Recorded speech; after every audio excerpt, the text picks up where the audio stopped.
Aonde você enxerga o diferencial da tua caminhada? A gente vê o tanto que você ora, que você jejua e essa constante busca, mas essa prosperidade que eu digo no bom sentido da palavra, de ver o reino prosperando, de ver as pessoas prosperando em conhecer a palavra e você alavancando tudo isso, você enxerga de que forma?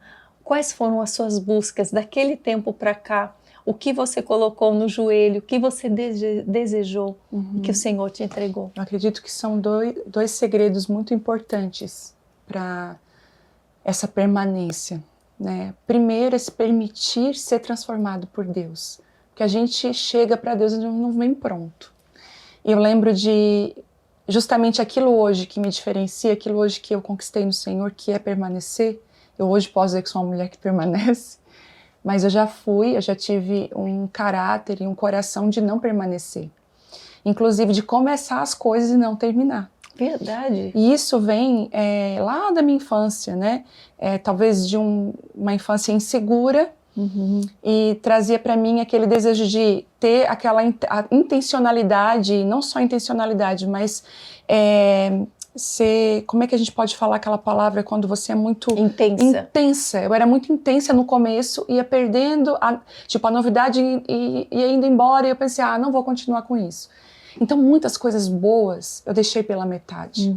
Quando o Senhor entrou na minha vida, a primeira coisa que Ele fez, meu coração, é dar um coração que permanece. Saber entender que não basta você chegar, você precisa permanecer. Permanecer no lugar que Ele me deu.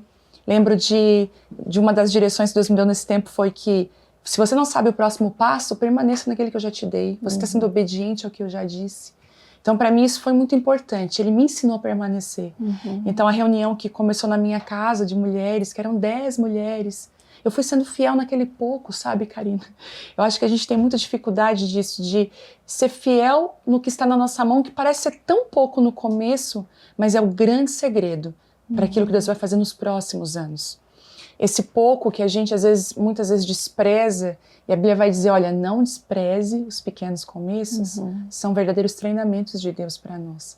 Então, a reunião que tinha 10 mulheres, hoje tem mais de 3.000 mulheres a cada 15 dias, e me ensinou a permanecer. São 10 anos de reunião de mulheres, 20 anos de pastoreio. E o segundo segredo, o primeiro é ser transformada pelo Senhor, mas o segundo também acho tão importante, é permitir ser fundamentada por Deus. É ter raízes firmes. Então, quando você tem raízes firmes, não é qualquer vento que te retira do lugar que Deus te plantou. Então, eu comecei a me preocupar muito com os meus fundamentos. Princípios bíblicos imutáveis, que eu não ia abrir mão de maneira nenhuma. Então, ser uma mulher de propósito não é ser uma mulher de propostas. Então, eu tive que escolher ser uma mulher de propósito. E cada proposta que vinha, eu alinhava no prumo de Deus diante do propósito dele na minha vida.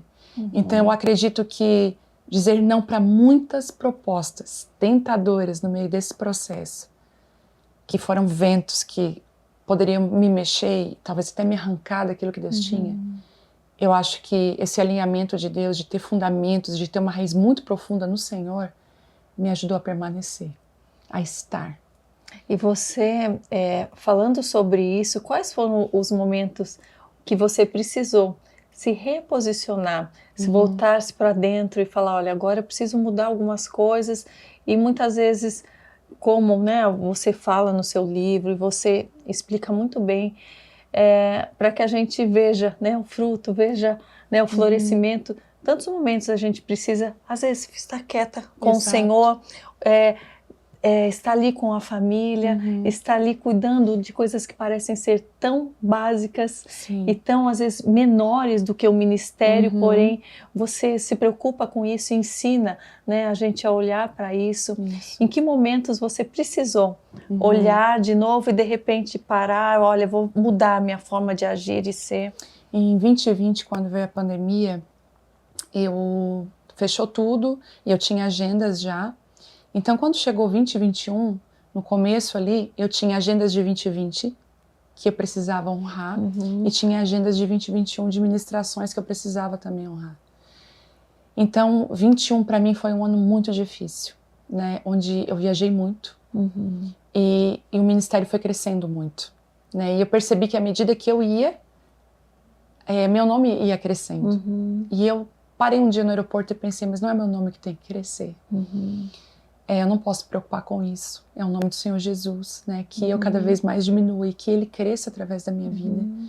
E eu comecei a ver a minha família desassistida de mim no final de semana.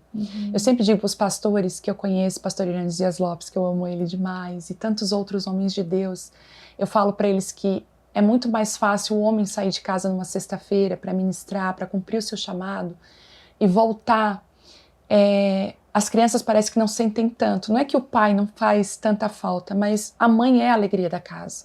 Então as minhas filhas começaram a relatar assim para mim, mãe, o nosso final de semana ele é preto e branco. E ele só ganha cor quando você chega. Eu comecei a me preocupar muito com isso.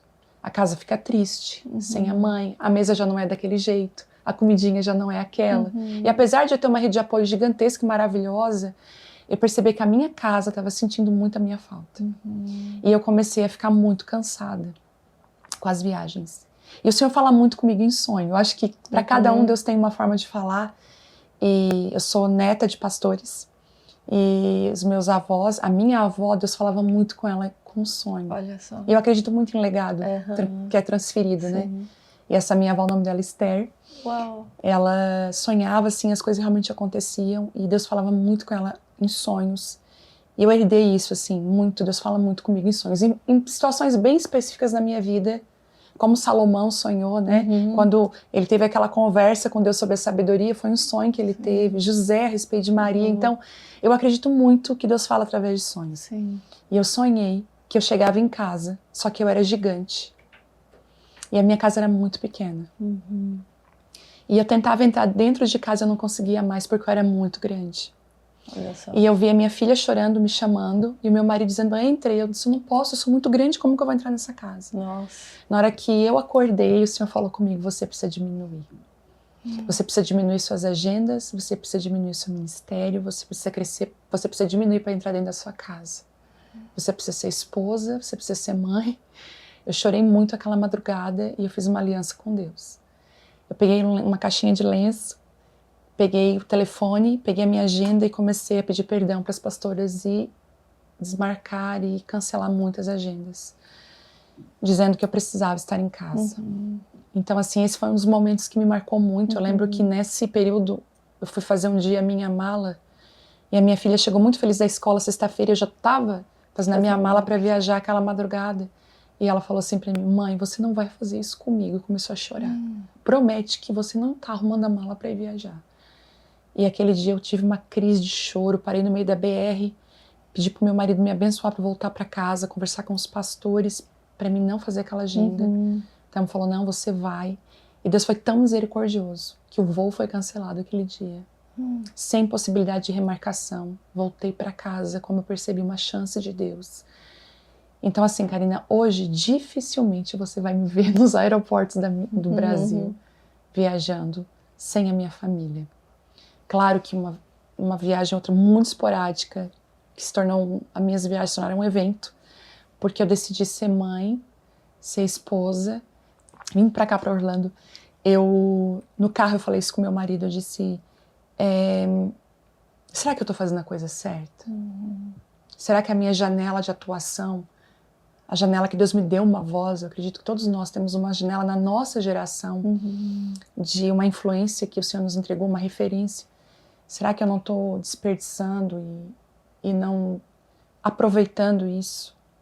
E o meu marido falou para mim, mas o que é mais valioso para você? Entre um ministério ou a família? Eu falei, sempre a família, a minha filha. Ele falou, então pronto, então você já fez a escolha certa. Então isso tem me balizado muito, sabe? Minha casa. E foram escolhas difíceis de fazer, mas necessárias. E como, mesmo assim, diminuindo as agendas, mesmo assim a relevância cresceu, o ministério cresceu. O que mudou, primeiramente, dentro de casa, com você estando mais perto, e o que o Senhor fez a partir dali? Então foi algo tão maravilhoso, porque Eu pensei, quando eu voltei para dentro de casa, que eu não ia mais estar estampada nos banners de conferências, não ia estar nos lugares, né? E sendo vista. E somos pastores da Abapai Church em Criciúma, uma cidade pequena, uma cidade maravilhosa em Santa Catarina. Eu pensei, agora pronto, agora meu ministério vai ser minha casa, minha família, pastorear a Abapai. E algo tão lindo começou a acontecer, a relevância começou a crescer. Porque eu sempre pedi ao Senhor, não me deixa passar por portas que não foi o Senhor que abriu. Não me deixa estar em lugares que foram as pessoas que me colocaram lá. Eu não quero ter na minha vida o nome de alguém. Ela foi levantada por alguém. Eu tenho um pai. Se não for Deus que me levantou, então que não seja ninguém que me levante. Porque eu sei que quando Deus levanta, Ele também sustenta, Ele também traz a graça necessária para estar ali, Ele dá maturidade emocional, espiritual, até a física para a gente estar naquele lugar. É uma graça que eu acredito que Deus concede àqueles que Ele chama.